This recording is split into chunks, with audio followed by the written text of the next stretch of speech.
కాంగ్రెస్ కు భారీ షాక్ తగిలింది. మధ్యప్రదేశ్లో 3 రాజ్యసభ స్థానాలు ఏకగ్రీవమయ్యాయి.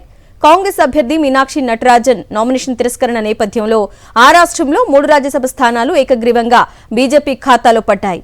ఎమ్మెల్యేల లెక్క ప్రకారం 2 బీజేపీకి 1 కాంగ్రెస్ కు దక్కాల్సి ఉంది. అయితే మీనాక్షి నటరాజన్ నామినేషన్ ను రిటర్నింగ్ అధికారి తిరస్కరించడంతో ఈ 3వ స్థానం కూడా అధికార పార్టీ సొంతమైంది. ఈ నెల 18న రాజ్యసభ ఎన్నికలు జరగనుండగా నామినేషన్ల ఉపసంహరణకు నిన్నటితో గడువు ముగిసింది. ఈ నేపథ్యంలో మధ్యప్రదేశ్లో 3 రాజ్యసభ స్థానాలు ఏకగ్రీవమైనట్లు ఎన్నికల అధికారులు ప్రకటించారు. ఎన్నికల అఫిడవిట్లో కేసుల వివరాలు తెలపలేదనే కారణంతో మీనాక్షి నటరాజన్ నామినేషన్ ను రిటర్నింగ్ అధికారి తిరస్కరించడం దుమారం రేపింది. దీనిపై కేంద్ర ఎన్నికల సంఘానికి కాంగ్రెస్ ఫిర్యాదు చేసింది. అక్కడ నుంచి స్పందన రాకపోవడంతో సుప్రీంకోర్టులో పిటిషన్ దాఖలు చేసింది. మీనాక్షి నటరాజన్ పిటిషన్ ను రేపు విచారించనుంది సుప్రీం ధర్మాసనం. Justice Prashant Kumar Mishra, justice Atul S Chandrakar తో కూడిన ధర్మాసనం ఈ అంశాన్ని పరిశీలించింది. మధ్యప్రదేశ్లో బీజేపీ కుట్ర చేసి రాజ్యసభ సీటును దోచుకుందని కాంగ్రెస్ ఆరోపించింది. ఎమ్మెల్యేల రాజ్యాంగ హక్కులను బీజేపీ హరిస్తోందని మండిపడింది. ఏఐసీసీ అధ్యక్షుడు మల్లికార్జున ఖర్గే అధ్యక్షతన జరిగిన పార్టీ కార్యవర్గ సమావేశంలో దీనిపై చర్చించినట్టు జనరల్ సెక్రటరీ కేసీ వేణుగోపాల్ వెల్లడించారు. 62 మంది కాంగ్రెస్ ఎమ్మెల్యేలు రేపు రాష్ట్రపతిని కలిసి ఫిర్యాదు చేయనున్నట్టు తెలిపారు. For making majority, this is the way. On one side, they are taking all MPs from other parties and making them resign and making them as a BJP MPs. On the other side, this is actual after vote chori ke baad, this seat chori. This is a clear-cut seat chori where Madhya Pradesh and Jharkhand is happening. We will fight legally.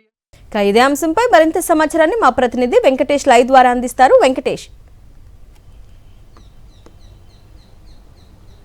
Madhya Pradesh నుంచి 3 BJP అభ్యర్థులు ఎంపీలుగా ఎన్నికయ్యారు. తరుణ్ చుగ్, అలాగే మహేష్ కేవత్, మరొకరు రాజ్యసభ ఎంపీగా ఎన్నికైనటువంటి పరిస్థితి. So 3 కూడా ఏకగ్రీవంగా ఎన్నికయ్యారు.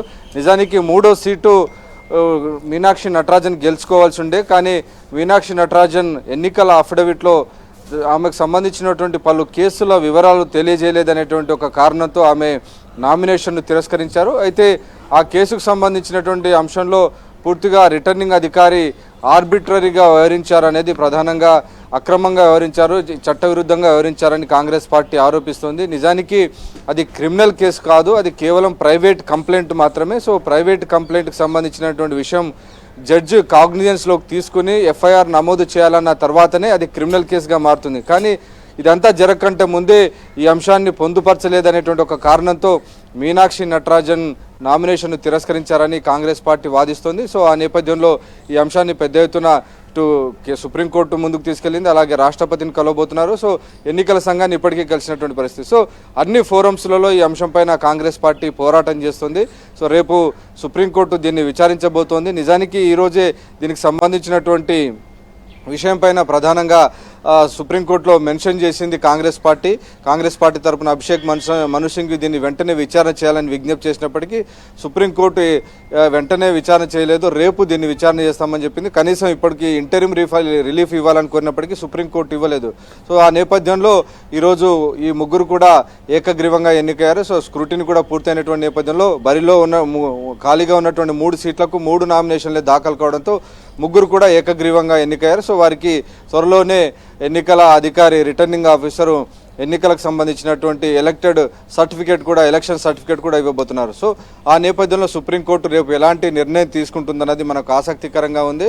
సో ఈ కాంగ్రెస్ పార్టీ రేజ్ చేస్తున్నటువంటి ఇష్యూస్ అన్ని పరిగణలోకి తీసుకుంటారా, మీనాక్షి నటరాజన్కు ఊరట దొరుకుతుందా లేదా అన్నది మనం వేచి చూడాలి. ఇంకోవైపు దీనిపైన పొలిటికల్ బ్యాటిల్ కూడా కాంగ్రెస్ పార్టీ సిద్ధం చేసింది. ఇప్పటికే పార్టీ నేతలందరినీ కూడా ఢిల్లీకి పిలిపించి ఈరోజు సమావేశం నిర్వహించారు. రేపు రాష్ట్రపతిని కూడా కలిసేందుకు సిద్ధమవుతున్నటువంటి పరిస్థితి. సో ఓవరాల్గా కంప్లీట్గా ఈ రాజ్యసభ ఎన్నికల ప్రాసెస్ అంతా కూడా బీజేపీ దుర్వినియోగం చేసింది. ఎన్నికల సంఘం బీజేపీకి అనుకూలంగా వ్యవహరిస్తుంది. నిన్న మొన్నటి వరకు ఓటు చోరీ చేసినటువంటి బీజేపీ ఈరోజు ఏకంగా సీటు చోరీ చేసిందని కాంగ్రెస్ పార్టీ ఆరోపిస్తుంది. సో మధ్యప్రదేశ్ రాజ్యసభ ఎన్నికలే ఈ సీటు చోరీకి ఒక పెద్ద నిదర్శనం అని చెప్పి కాంగ్రెస్ పార్టీ నేతలందరూ కూడా విమర్శిస్తున్నారు. వెంకటేష్, మరి రేపు రాష్ట్రపతి కలవడానికి ప్రయత్నం చేస్తున్నారు కదా, రాష్ట్రపతి అపాయింట్మెంట్ దొరికిందా? మరి కాంగ్రెస్ పార్టీ నేతలు ఒకవేళ దొరకకపోయినప్పటికీ కనీసం అక్కడ కార్యాలయానికి వీటికి సంబంధించినటువంటి వినతి పత్రం కూడా సమర్పించేటువంటి అవకాశం ఉంది. సో ఇప్పటికే కాంగ్రెస్ పార్టీకి సంబంధించినటువంటి ముఖ్యమంత్రులందరూ కూడా ఢిల్లీలో ఉన్నారు. సీఎం రేవంత్ రెడ్డి కానీ, కర్ణాటక ముఖ్యమంత్రి కానీ, అలాగే ఇతర కాంగ్రెస్ పార్టీ పాలిత రాష్ట్రాలకు సంబంధించినటువంటి ముఖ్యమంత్రులందరూ కూడా ఢిల్లీ ఉన్నారు. సో కీలక నాయకులందరూ కలిసి ఒక డెలిగేషన్గా రాష్ట్రపతి అపాయింట్మెంట్ కోరారు. సో అది అపాయింట్మెంట్ వస్తే నేరుగా వెళ్ళి కలిసేటువంటి అవకాశం ఉంది, లేదంటే వినతి పత్రాన్ని రాష్ట్రపతికి పంపేటువంటి అవకాశం కనబడుతుంది. సో ఎలాగో రేపు సుప్రీంకోర్టులో దీనికి సంబంధించినటువంటి విచారణ జరగబోతుంది. సుప్రీంకోర్టు కొన్ని కీలక డైరెక్షన్స్ ఇస్తారని చెప్పి ఆశిస్తున్నారు. నిజానికి ఎన్నికల సంఘానికి కూడా ఏవైనా ఎర్రర్స్ జరిగితే వాటిని సవరించేటువంటి అధికారం సుప్రీంకోర్టు కానీ అలాగే ఎన్నికల సంఘానికి కూడా ఆ పవర్స్ ఉన్నాయి. కాబట్టి ఆ మేరకు ఎన్నికను ఆపాలి అనేది ప్రధానంగా కోరుతున్నారు. సో ఎన్నికను ఆపి మళ్ళీ తిరిగి నామినేషన్లు స్వీకరిస్తారా లేదా అనేది మనం చూడాల్సి ఉంది. Okay Venkatesh, thank you. మరిన్ని అప్డేట్స్ కోసం ఛానల్ను సబ్స్క్రైబ్ చేయండి. నోటిఫికేషన్స్ కోసం బెల్ ఐకాన్ పై క్లిక్ చేయండి.